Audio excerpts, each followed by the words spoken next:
Guys, it's Sherry. Today we are going to be playing with some transfer paper, and what we're going to do is create some earring hangers for ourselves. So I have a lot of people that ask, what do the earrings look like on? So this way I can hold this up to my ear and show them exactly how it looks without having to actually put the earring in. So I have 3 different ones that I want to do today, and I thought, how cute would it be to do it with a transfer paper? So that's what I am going to do. I have my clay rolled out to the 3rd thickest setting, and I'm just going to lay my paper right down on here, and then just kind of do a quick burnish. Now what I ended up doing was, this was a very large sheet of paper, but I laid this out just so I could see how much of everything I needed without wasting my paper. And that's the nice thing about these papers from Misty. She's from Love and Light Gallery, and her papers are great. And they come really large for the most part, but I like to cut them down so I don't waste it and I could do other projects with it. So I'm going to let this sit for about a minute, and then we're going to get some water and get this wet and start our process. All right, so that's been sitting. Now we're going to get our water, and I'm going to get this paper completely wet. If you have a spray bottle, that will work better. I just have this pump bottle. I do have to eventually get one. I keep saying I'm going to, but I just don't get to the store to get it.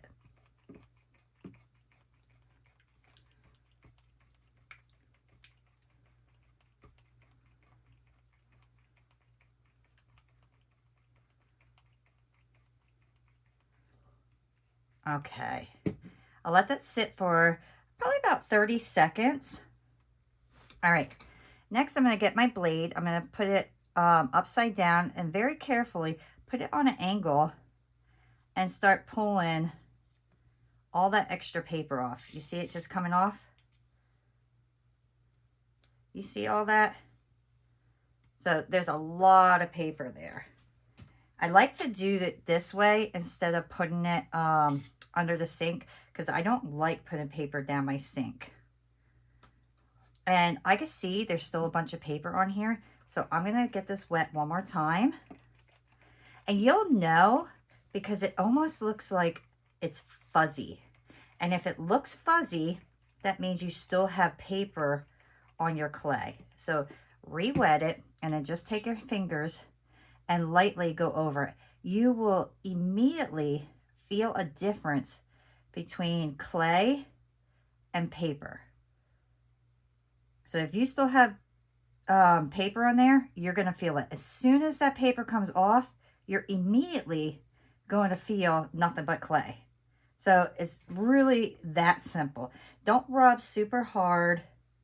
Just go slowly around it if you're new to it, but I just go very lightly across it. And there, I can see and I can feel that paper is off. So I'm going to get a baby wipe, and I'll clean up all, see, that's all paper. Can you see that? So that's all the paper that was on there. Just get a baby wipe and I'll clean all that up.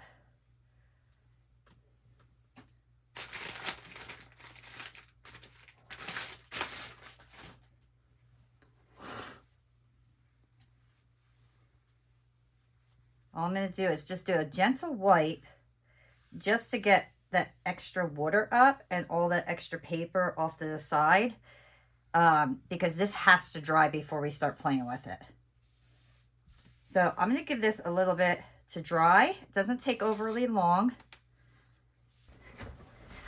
So I let this dry for about, honestly, I usually only wait a few minutes, but I really want to see how long this particular piece would stay sticky for. And if you can see all the shininess on this, like here it's dull, but the rest is shiny right where the real bright colors are, that usually indicates that your paper is still sticky. So in order to work with sticky paper, you're going to want to put something on there to make it not sticky. So what I like to use is baby powder. So if you just get a little brush and go right over it, it'll go right into or right on top, and it'll stop it from being sticky. And then you could touch it and you don't have to worry about the ink smearing or rubbing off or anything like that. You don't have to worry about like the baby powder staying on or making it yucky like some like cornstarch. It does sometimes, because the baby powder will eventually just absorb right into your clay, which is super nice. There we go.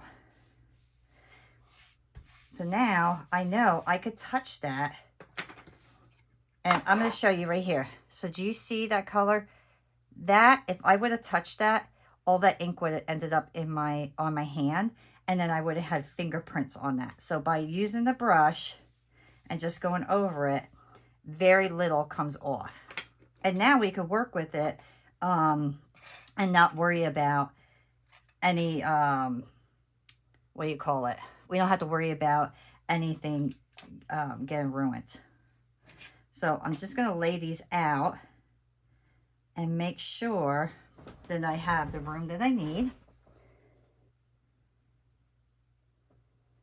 And I'm going to cut this one out first.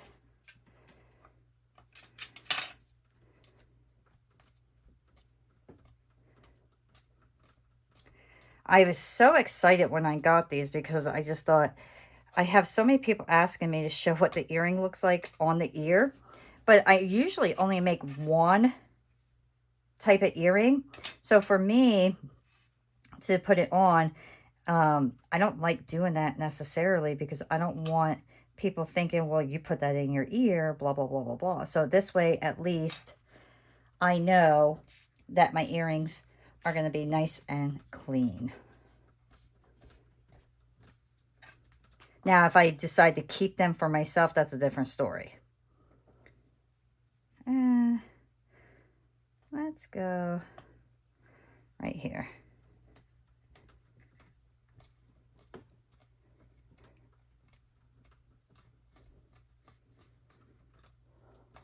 Okay.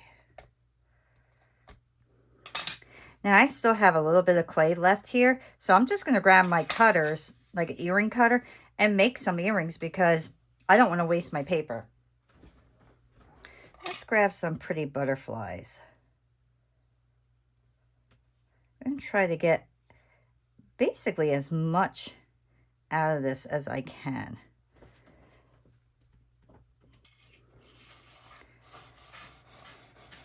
So right now it's like super hot where I'm at, so my clay is just sticking to everything.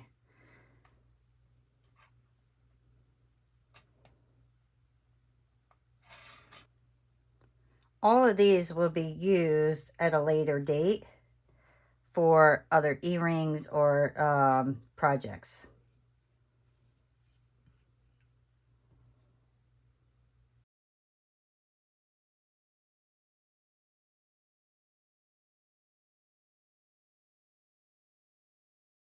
And what I want to do is make sure I put my holes in right away. If you don't have a hole puncher, you can use a drill or something along those lines very easily, but I'm going to do it ahead of time.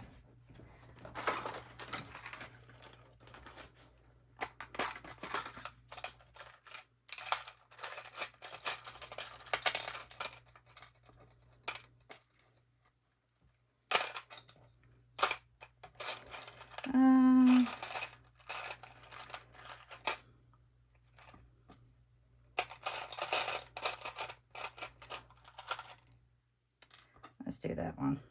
Okay.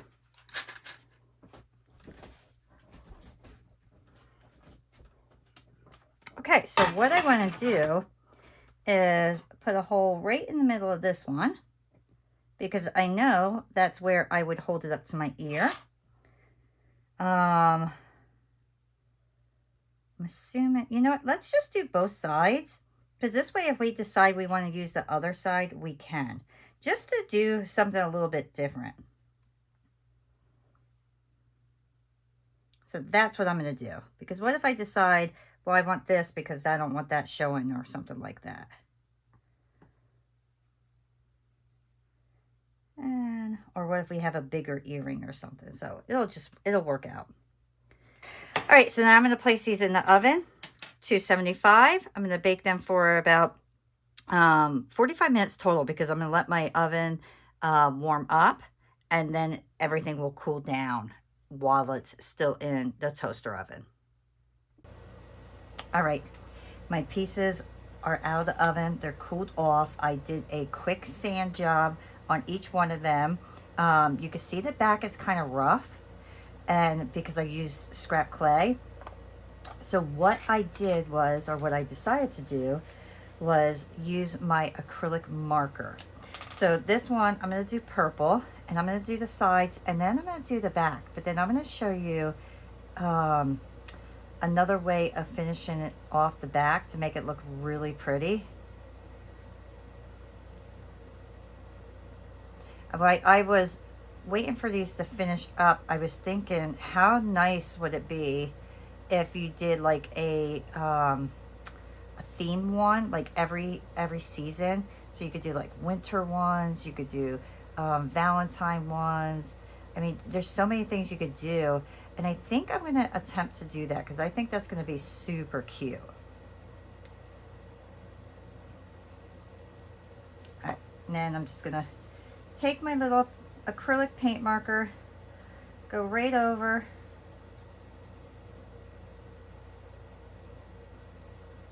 and because we are going to put glitter on it, it does not have to be perfect.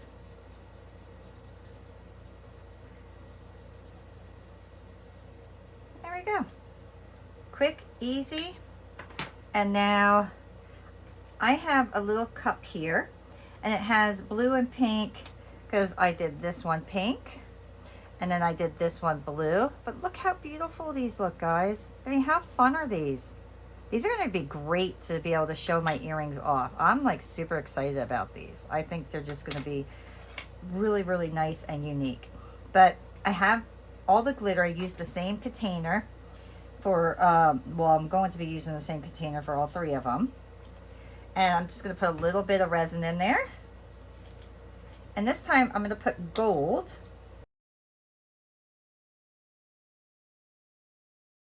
But you could use any color glitter that you want. It doesn't have to be any specific color.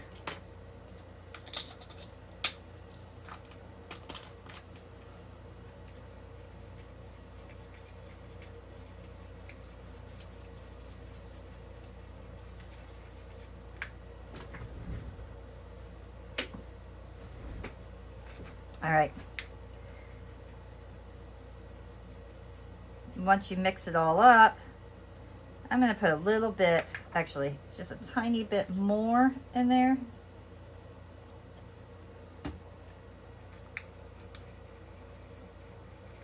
And then I'm just going to put it right on.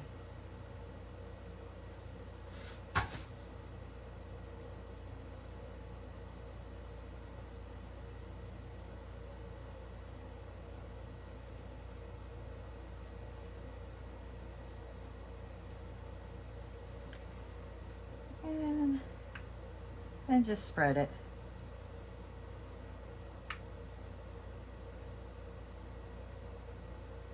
You do not have to put your resin on thick. This is just basically to make it look pretty.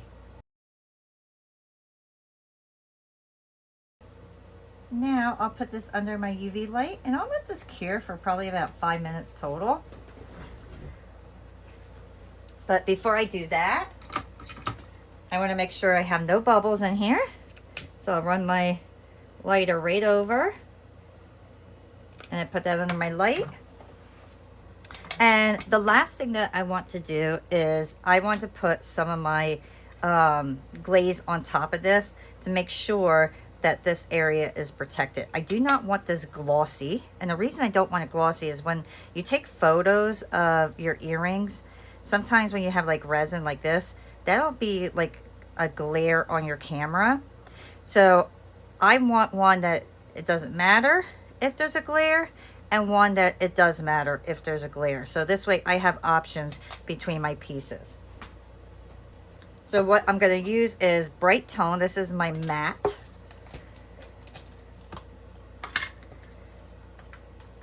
I'm just going to give it a quick stir.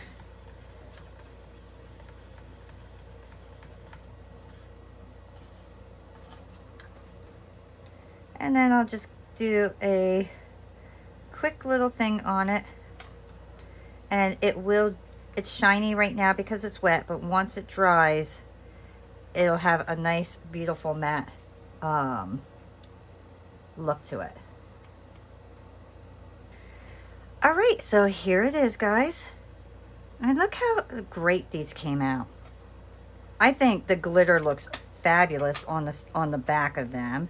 And I love that it gives you a variety. So I could hold it like this. I could hold it like this. There's just all different ways that you can do it and hang your earrings by putting the hole on both sides. So I hope that you are able to learn a new little trick here, or at least get a new little idea on how to display your earrings or show people in photos with these little tools. And I will see you all next time. Bye.